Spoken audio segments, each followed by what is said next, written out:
আল্লাহ কি আমাকে কোনোদিন মাফ করবেন? আমি চাই না কেউ অনুশোচনায় দগ্ধ এক জীবন যাপন করুক। আল্লাহ আমাদেরকে এ ধর্ম এই জন্য দান করেননি যে আমরা অতীতের ভুল নিয়েই পড়ে থাকব। কোরআনের অন্যতম একটা মহান লক্ষ্য হলো, আল্লাহ বলেন, ইন্না ফি যালিকা লাযিকরা লিমান কানা লাহু কলবুন আও আলকাস সামআ ওয়া হুয়া শাহীদ। নিশ্চয়ই এতে উপদেশ রয়েছে তার জন্য যার রয়েছে অন্তর অথবা যে নিবিষ্ট চিত্তে শ্রবণ করে। তাই হৃদয় সম্পর্কিত যে কোনো বিষয় সবচেয়ে বিস্তীর্ণ উত্তর আপনার হৃদয়ের অনুভূতি কেমন হওয়া উচিত তা কোরআনে আছে। কোরআনের মতে কেউ যদি সমগ্র জীবন পাপ পঙ্কিলতায় কাটিয়ে দেয়, বিস্মৃতিতে কাটিয়ে দেয়, ভুল ত্রুটিতে কাটিয়ে দেয়, উপেক্ষায় কাটিয়ে দেয়, ইত্যাদি ইত্যাদি, আল্লাহ কি বলছেন যে এখন থেকে মৃত্যু পর্যন্ত বাকিটা জীবন তোমাকে অতীত জীবনের অনুশোচনায় জ্বলে পুড়ে কাটাতে হবে? কোরআন কি কখনো এমনটা বলেছে? আল্লাহ তার সৃষ্টির অন্তঃকরণের সুরক্ষায় বেশি সংরক্ষণশীল সৃষ্টির নিজের চেয়েও। আমি নিজের অন্তরের প্রতি যতটা যত্নশীল, আল্লাহ আমার অন্তরের প্রতি তার চেয়েও বেশি যত্নশীল। এটা তো বুঝেন, তাই না? এখন আল্লাহ যদি আমার অতীতের কেয়ারলেস আচরণ এবং ভুলগুলো নিয়ে আমাকে লজ্জা না দিয়ে থাকেন, আমাকে অনুতপ্ত না করেন, তিনি শুধু চান একটা জিনিস। কি সেটা? তাওবা করো এবং নিজেকে ঠিক করো, নিজেকে পরিশুদ্ধ করে নাও। এখন থেকে আর ওই ভুলগুলো করো না। কিন্তু এর পরেও তুমি হয়তো আবারও কোনো ভুল করে ফেলতে পারো। যদি এমনটা হয় তখন কি করবে? আবার তওবা করবে এবং নিজেকে ঠিক করে নিবে। যদি এটা করতে পারো তাহলে তোমাকে কিসের বোঝা আর বহন করে বেড়াতে হবে না? লজ্জা বা অপরাধ বোধের বোঝা। তোমাকে অনুশোচনায় দগ্ধ এক জীবনযাপন করতে হবে না।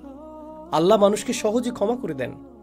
বস্তুত তিনি ক্ষমা করে দিতে দারুণ আগ্রহী, কিন্তু মানুষ সম্পূর্ণরূপে ক্ষমা করতে পারে না বা আপনার কৃত অপরাধের কথা ভুলে যেতে পারে না। যদি আপনার মায়ের মনে কষ্ট দিয়ে থাকেন, তিনি আপনাকে জড়িয়ে ধরলেও কিছু একটা তার মনে কষ্ট দিয়ে যাবে।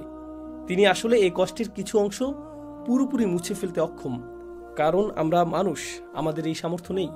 আমরা কি করি? আমরা মানুষকে ছোট করতে খুবই ভালোবাসি, সর্বদা মানুষকে হেয় করি, মানুষের মাঝে অপরাধ বোধ জাগিয়ে তুলতে পছন্দ করি।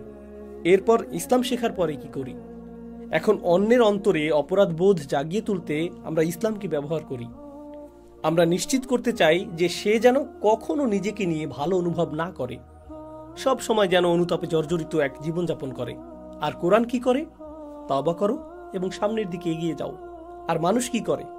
না, আমি তোমাকে এগুতে দিতে পারি না, না না না, তুমি সামনে আগাতে পারবে না, যেখানে আছো সেখানেই পড়ে থাকো। ভাবতে পারেন, আমাদের সকল পাপের জন্য আল্লাহর কাছে মাফ চাইলাম, কিন্তু সে মাফ চাওয়াটা যদি যথেষ্ট না হতো তাহলে কি হতো? তাহলে তো কখনো আমরা সিজদা থেকে মাথা উঠাতে পারতাম না। তো আমরা কি আমাদের কৃত পাপের জন্য অনুতাপ অনুশোচনা ফিল করব না? অবশ্যই করব। আমরা কি আমাদের কৃত পাপের জন্য মাফ চাইব না? অবশ্যই মাফ চাইব। আস্তাগফিরুল্লাহ কি পড়ব না? অবশ্যই পড়ব। কিন্তু এরপর আমাদের সামনে এগিয়ে যাওয়া উচিত। আমাদের জীবনের অন্যান্য বাধ্যবাধকতাগুলো সম্পন্ন করা উচিত, অন্যান্য কাজকর্মগুলো সম্পন্ন করা উচিত, অন্যান্য দায় দায়িত্বগুলো পালন করা উচিত। জানেন, মুসা আলাইহিস সালাম ভুলক্রমে একজনকে হত্যা করে ফেলেন। পরে তিনি যখন ফেরাউনকে চ্যালেঞ্জ করতে গেলেন, তখন ফেরাউন বলতে পারত, তুমি আমাকে কোনটা সঠিক কোনটা ভুল শেখাতে এসেছো? তুমি জানো তুমি কি করেছো? কোন সাহসে তুমি মুখ খোলো? এক খুনি এখন আমাকে শেখাবে? ও, খুনি এখন নবী? সত্যি? সঠিক ভুল শেখানোর মতো কোনো নৈতিক অবস্থান তোমার তো নেই, কারণ তুমি অতীতে একজনকে হত্যা করেছো। এটাই তো যুক্তি হওয়ার কথা। জানেন, ফেরাউন কিন্তু এমন যুক্তি দেখিয়েছিল। সে বলেছিল, তুমি তোমার কর্ম যা করার করেছ, তুমি বড় অকৃতজ্ঞ। এমন কৌশল কিন্তু অনেক শক্তিশালী, একজন মানুষের মনোবল সম্পূর্ণ ভেঙে দিতে পারে। তখন মুসা আলাইহিস সালাম বলতে পারতেন, আমার বিশাল এক অন্যায় আছে, আমার আসলে কিছু বলা উচিত না, মুখ খোলার মতো অবস্থানে আমি নেই। কিন্তু তিনি এমনটি বলেননি। তিনি তার অন্যায় স্বীকার করে নিলেন, কিন্তু শেষে বললেন, অতঃপর আমার রব আমাকে প্রজ্ঞা দান করলেন আর আমাকে করলেন রাসূলদের একজন। মানুষ কিন্তু এমন করে, তারা মনে করে পুণ্যবান মানুষের মনোভাব এমনই হওয়া উচিত। কোনো কিছু সম্পর্কে আমি কিছু বলার কে? আমার সবসময় মুখ বন্ধ রাখা উচিত। এই যুক্তিতে তো সবারই মুখ বন্ধ রাখা উচিত, কারণ সবার জীবনেই ভুল আছে, কারোই সত্য বলা উচিত নয়। দুনিয়াতে এমন কারো কি অস্তিত্ব আছে যার জীবনে কোনো পাপ নেই? তো আমাদের সবার চুপ থাকা উচিত, কারো কোনোদিন সঠিক কথা বলা উচিত না। এটা কি কোনো যুক্তি হলো? আল্লাহ তাআলা বড় বড় পাপগুলো সম্পূর্ণরূপে ক্ষমা করে দিতে পারেন, তার কাছে এটা কোনো ব্যাপারই না।